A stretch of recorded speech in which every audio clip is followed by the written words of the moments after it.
Makeup session with Ate Yam. Ayan po yung mini-makeup man. Wala. Ang lang din.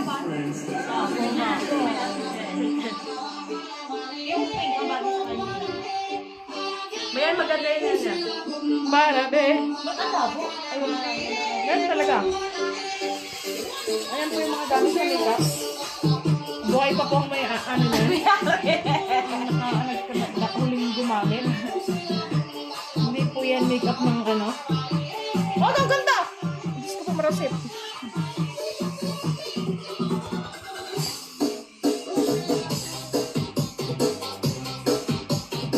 Ang ganda!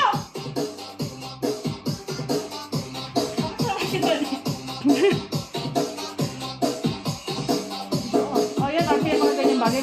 Makeup tayo mga isang taon bago ka makapasok sa trabaho.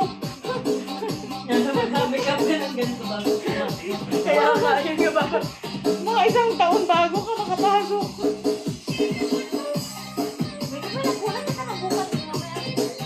Dapat nag-ulan nakatabang nag-ano yung nakabapad. O, kung natapos, banlawan naman. Pero po ang aming bahay, buong bahay po, may parlor, May kainan. may kainan, May party. may party, May BS.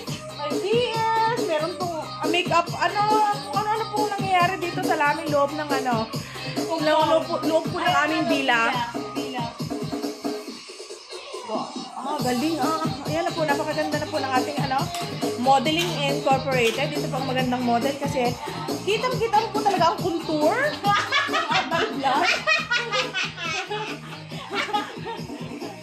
Ka talaga. Yan na ate. Oh!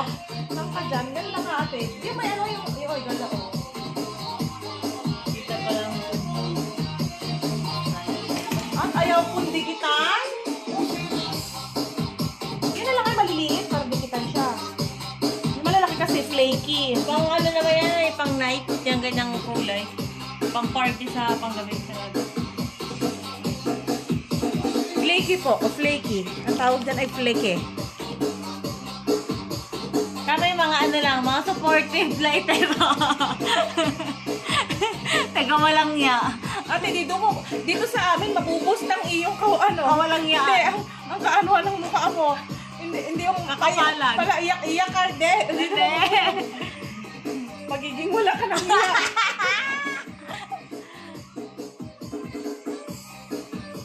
Ganda na natin yan. Pag hindi pa naman ikaw tinirahin ko yan. Pag hindi pa nautugan dyan. Ere na po. Pakita po natin. Wow!